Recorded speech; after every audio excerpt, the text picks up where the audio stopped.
It is the gift that keeps on giving that you may not have ever wanted. It's the Mike and Molson Too Good for Radio podcast. How's everyone doing today, huh? We'll pause for an answer.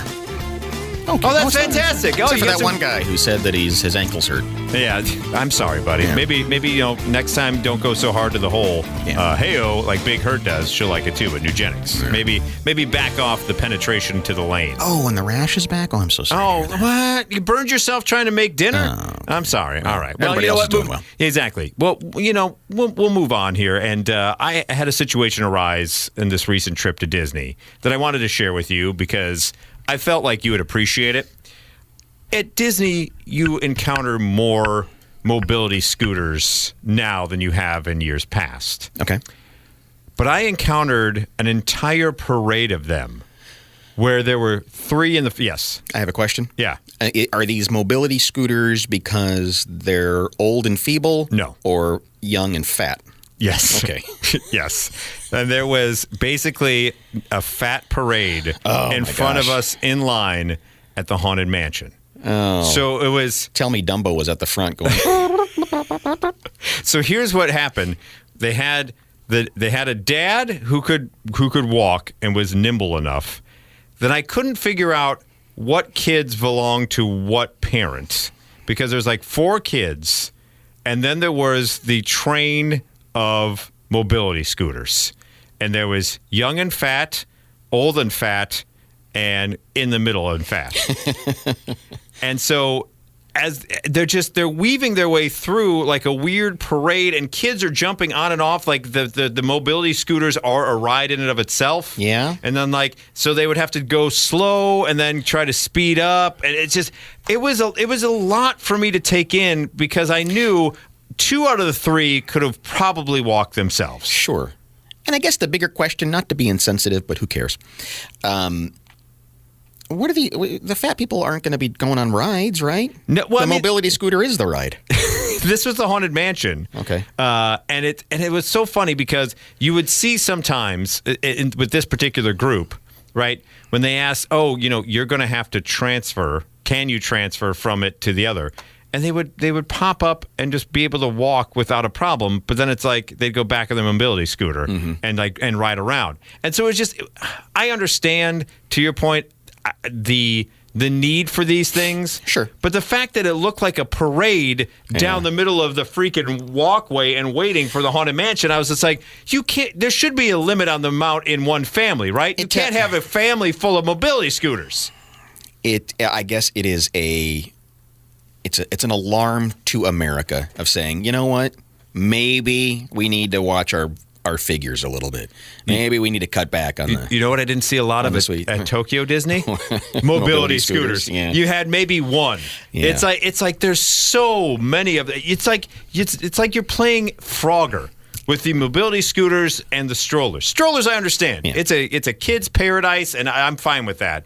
But I just the fact of the matter that it was, to your point, Dumbo out in front leading the mobility scooter parade.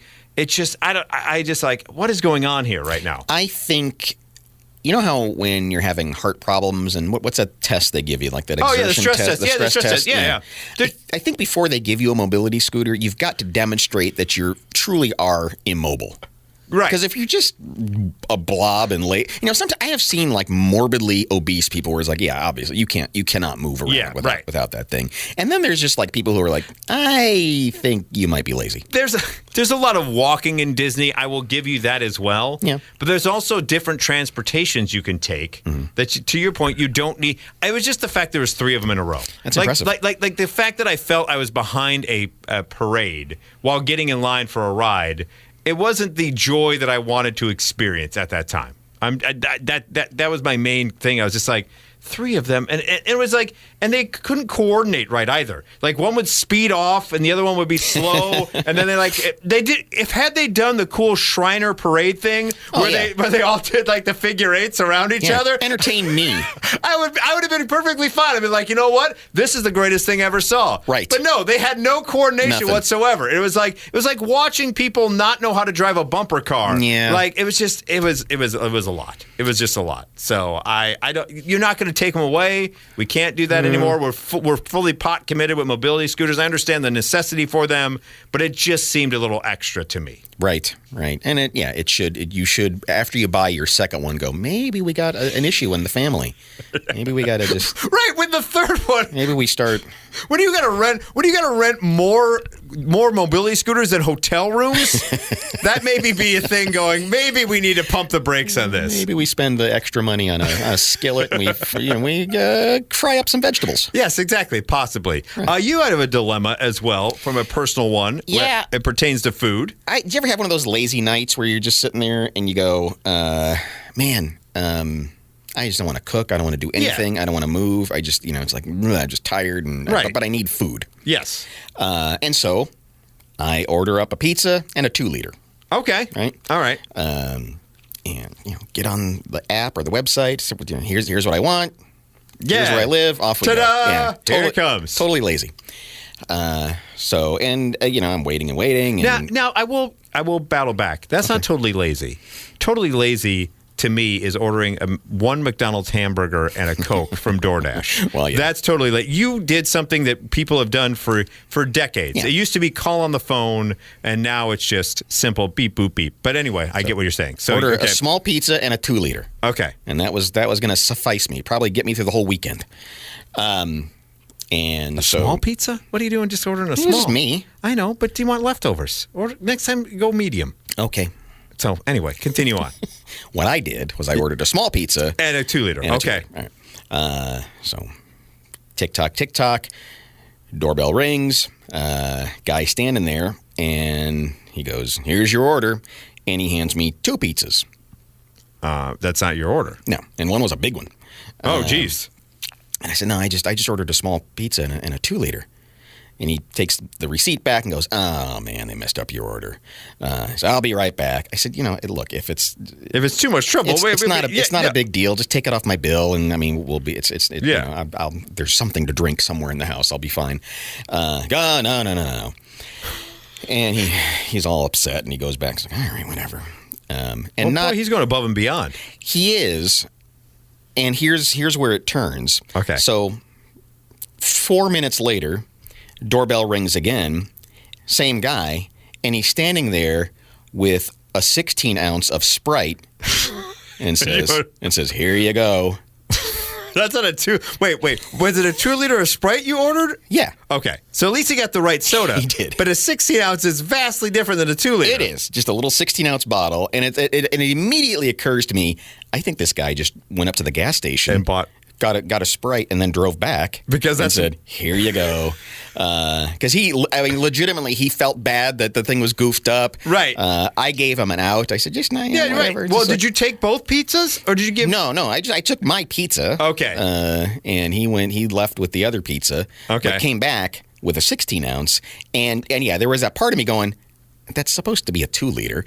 But then I was like, it's fine. Right, it's fine. Exactly. It's not what I ordered, but it's fine. He didn't have to do that. Yeah, it's not enough to goof this guy's night up. And demand to go get a 2-liter. Yeah, and I'm not gonna. But what? If he was just going to a convenience store, don't they also have 2-liters? Don't know. I don't know what transpired in the 4 minutes. I mean, it certainly wasn't enough time for him to go back to the pizza joint and come back. So I have to think that he either went over to Walgreens or something and came back. And the way he, it's like it didn't even occur to him that he's just handing me this dumb little bottle. Here you go. And there was that moment, just a brief moment of, buddy, come on. There's a 2-liter. You know what a 2-liter is. Yeah, up your game. But at the same time, it was like he was such a sad sack. Oh. I was like, thanks. I appreciate it. It was like Eeyore delivered your pizza? Yeah. Thanks for thinking of me. He was just, so, that's one of those things where that can go a couple of ways. You've seen these videos where somebody goes storming and back into Burger King because you forgot my sweet and sour sauce. Yeah. And losing their marbles over it. Or you just go, that's fine. I mean, whatever. I really shouldn't be drinking that much pop anyway. Yeah. We had a situation arise where we made an order and we pick it. Normally, I don't do the delivery. I just pick it up. Well, my wife was out and about, so she did the pickup this time. And where this place is usually very consistently on point. When she got home, not a single thing that we ordered was in the bag. It was an opposite sandwich and a salad that we did not order. So not a single thing was correct. Yeah, so somebody else got our stuff. But we were so lazy, Johnny, that was like, well, it's a sandwich we could split that wasn't too bad, and the salad was a Caesar one, and we both liked that, and we were just like, meh. Yeah. But we were like, it's not worth going back there and wrecking my night and then wrecking their night. I was just like, it's fine. I know, and it's such a Midwestern reaction too, of just like it's it's fine. Yes, somebody else probably would have got. I don't know if that's just a lesson for the world or not. Of just thinking, hey, you know what? If they goof up your order, just eat what they gave you. Right, exactly. It's food. Yes, it is. That's the way we were. I was like, at least it's not something like egg salad that we wouldn't eat. Yeah. Like it was like we lucked out in that situation, so it was fine. Because people have this mentality. They go through a drive-through. It's like every time. Well, first of all, it's not every time. It's not every time. No. And yeah, sometimes they goof it up. And I don't think people appreciate. It's like, okay, you spent $9, and in about 45 seconds from the time you said the food, you're at a window to receiving the food. It's like, lower your expectations. Correct. Because it's just, it's and really, you're already at a. I mean, why are you having such high expectations at a fast food place? And is there really a difference between a quarter pounder and a Big Mac? Not except really. for size? No. I mean, it's all kind of the same thing. It's like, I'll eat that. That's fine. Yeah, exactly. So just fillet of fish. All right, whatever. Yeah, exactly. Just deal with it. Although I still go back every once in a while because we're coming up on the anniversary of my old man passing, and one of his last Facebook posts, he went full on all caps because McDonald's had just flipped over to breakfast all day, but it was only the McMuffin. It wasn't not a full menu. It wasn't a biscuit, and he went off on it. And his ending couplet was, "So long, Ronald." Oh, in all caps. He got that charged up over the fact he couldn't get a biscuit that only had to be a McMuffin. Wow. And that's so. If people remember from the radio show, your dad also took out Alan Thicke. Yes, and obviously the day he died, cursed Ronald McDonald. Yeah, so long, Ronald was the ending couplet of that exact post. That makes me sad that he didn't get a biscuit before he passed. Yeah, no, didn't get that damn biscuit. All he wanted was a sausage biscuit at 3 p.m, and he would not settle for a McMuffin. I will never go here again until the day I die. Next week. Yes, exactly. Bwomp, bwomp. So long, Ronald. McDonald's is going, well, sir, I don't know. You know what? Did they off my day? No, Maybe so. Ronald has set the Hamburglar in. He's like, hey, you know what? Take him out. He's got those powers. So long indeed. Here's something as far as fine goes. This is the library fine. And we've been one of those individuals, like, if a fine is going to have any teeth to it, it has to be to the fullest extent of the law. And we always see these jokey stories like this one. This was a library book that was nearly 120 years overdue. Oh, my gosh.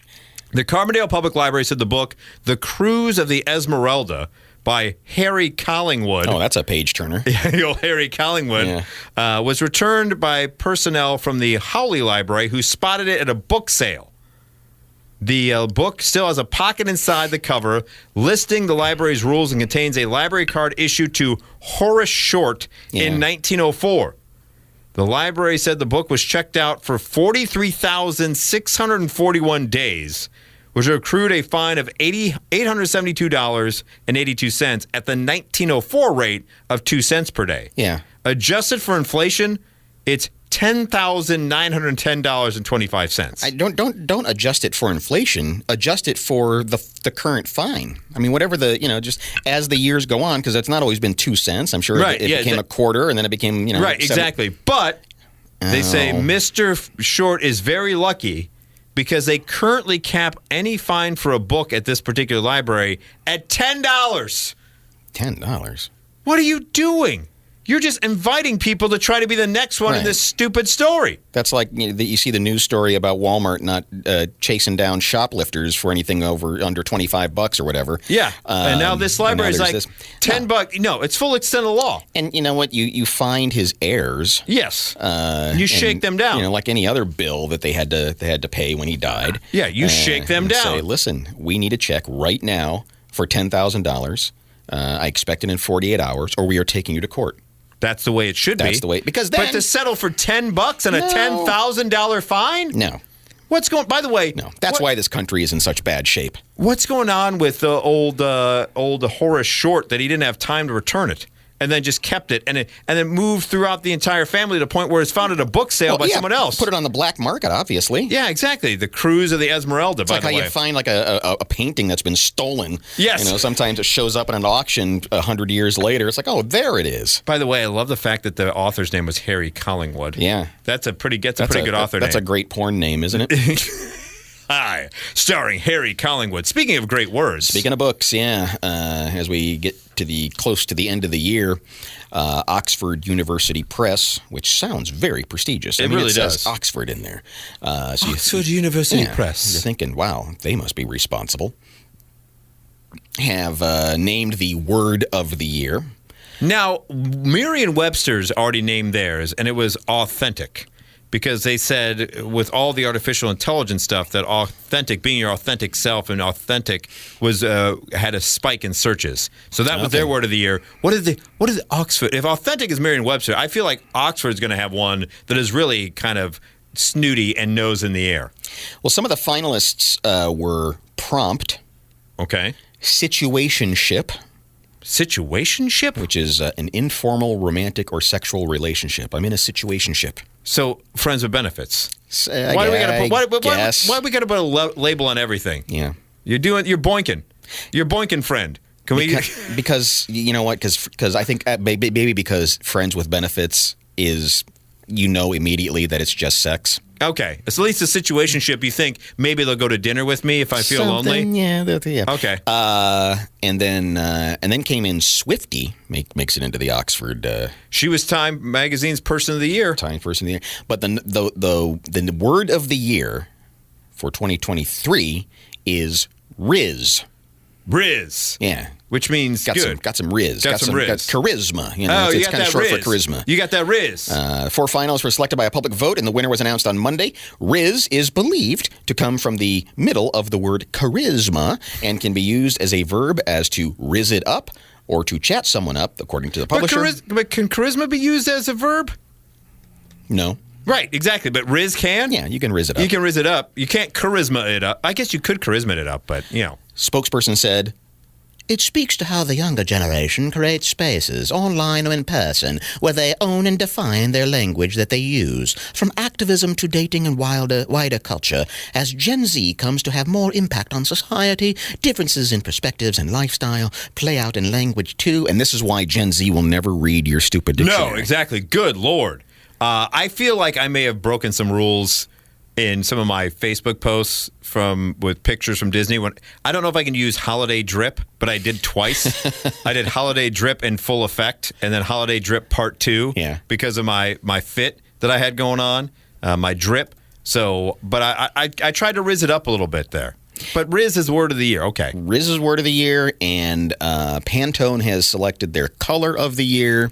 What kind of weird color is it? Because it's always like it's like I don't know, moody mauve or like periwinkle blue. It's never just a color. I don't know that it's weird. It's just it's called Peach Fuzz, a light fruity tone that conjures up peace and serenity. We're going through a lot of turmoil in our lives, and we have a need for a color that's nurturing. According to Pantone, it's a warm and cozy shade, and it's very tactile. Yeah. We feel at the time like this, tactility is really important. To touch other people and gather them into our homes. Hey, whoa. Pantone.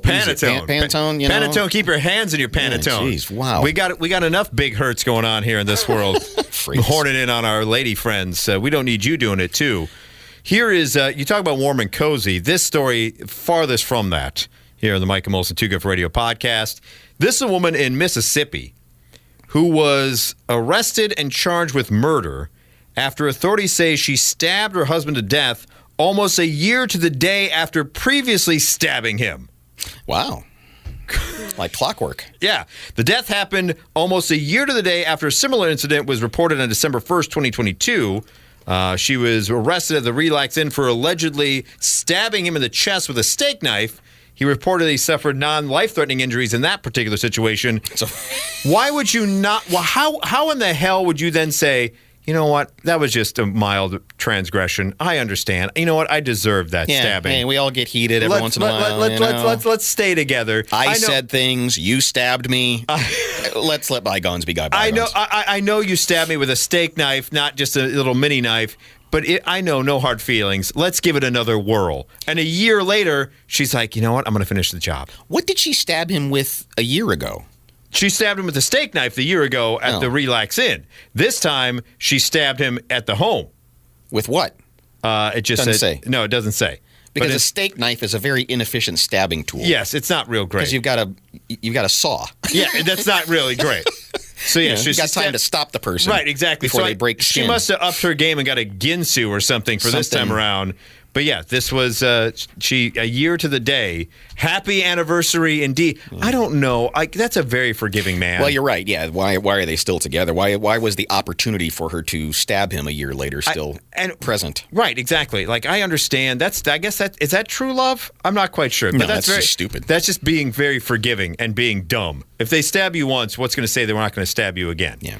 We have another fugitive involved in this story. We have a runaway kangaroo exactly where you think it's happening in Canada. Not Australia? No. Oh, damn it. Okay, continue I don't know, and the police don't know.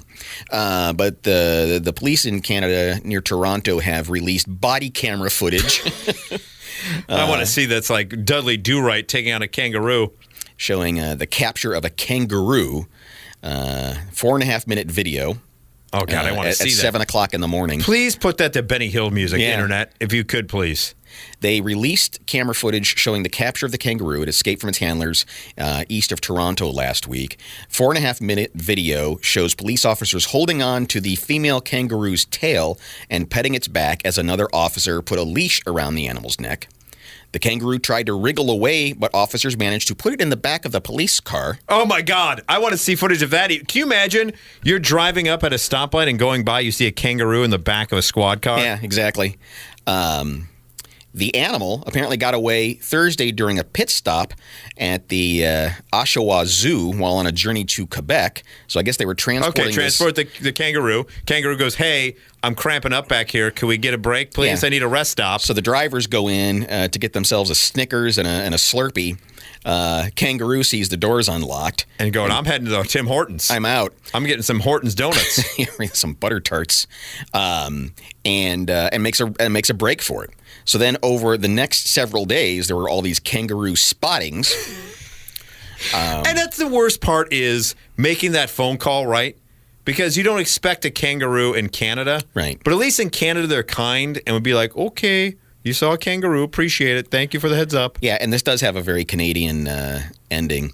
They tailed her for nearly an hour before they managed to get close enough to grab her tail and secure her. Fortunately, our officers had a crash course in kangaroo and were made aware that grabbing her by the tail was the safest. According to zoo officials, the roo's name is unknown. Since this little Joey took a ride in one of our K9 vehicles, we've decided to make her an honorary member of the K9 unit. Of course they did, because they're Canada. I know we had to search for you for, how long, and then we had to wait an hour to capture the particular kangaroo, but now you're a member of the Canadian... How often does it happen here where an animal escapes and it just gets shot? Oh, God, yeah. Yeah. That's exactly what happened. Even if they catch it without incident, well, we're going to have to shoot you now. It's exactly what it is. Yeah. It accosted somebody, or it's been shot by BBs, or has to be shot with a dart, or whatever it may be. And these guys don't even wait for like an actual zoo handler to come and put it in a trailer or something. We'll just get in the back seat and we'll drive you to where you need to go. We're going to just go ahead and grab your tail, and I love how then they like petted the back. Oh, it's going to be okay there. We're going to put a leash on you. Come on. We're going to stop and get you a coffee, but don't try to run away again, okay? No, you're not going to get those Horton donut holders holes if you try to run away. God, I love Canada. There's another issue going on in Japan where a very George Costanza moment. Okay. You remember the situation Oh, where... yeah. The Accord? Yeah, they're approaching a flock of pigeons. George assumes they're going to fly away, and they don't. And that's bad news. A taxi driver in Japan was arrested after being accused of charging his car into a flock of pigeons and hitting one of the birds.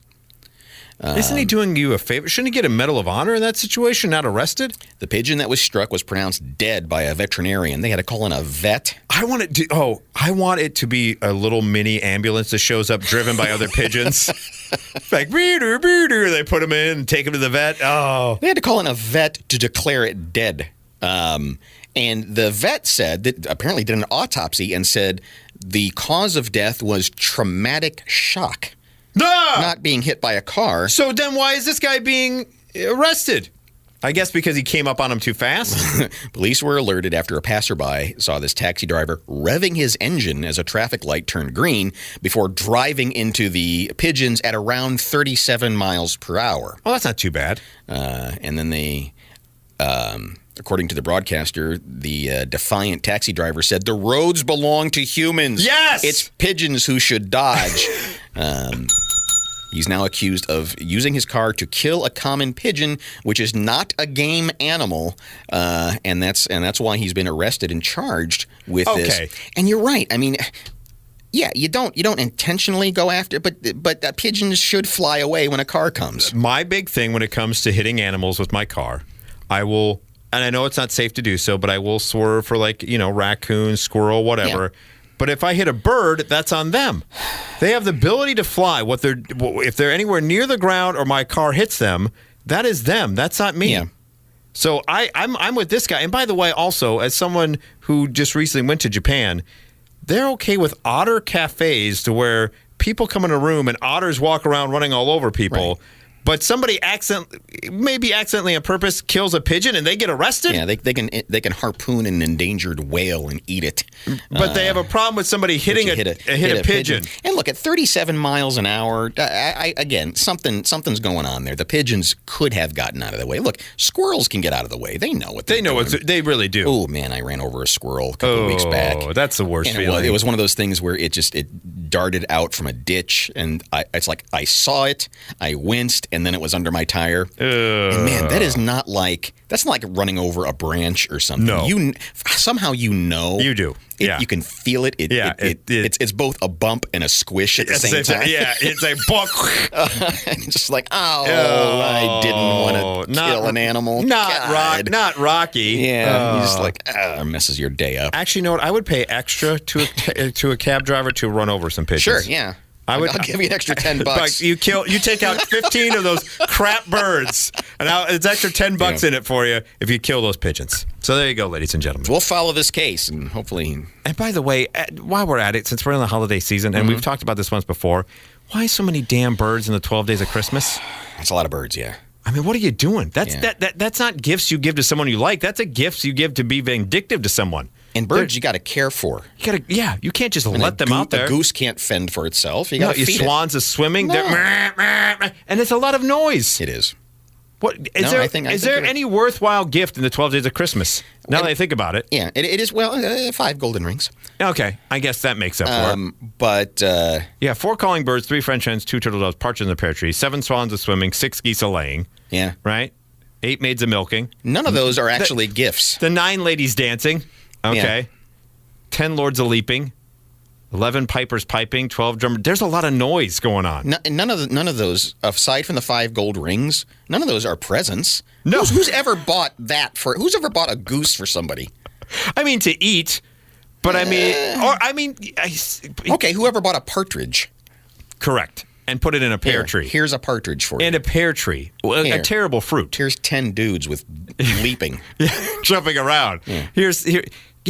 pears are a terrible fruit too. That whole thing is goofed. It's awful. It's a bad. You're giving people bird poop noise and a terrible fruit. It's a bad song. You know what? I want to get rid of that song. You know what? And, so that's going to be we're going to start a GoFundMe to get rid of that. All right, and whatever it is, .org thing petition. Whatever that may be. I'm so angry right now. Angry.org. Yeah, angry.org. 12 days of Christmas. But do you know what would be a great gift for Christmas?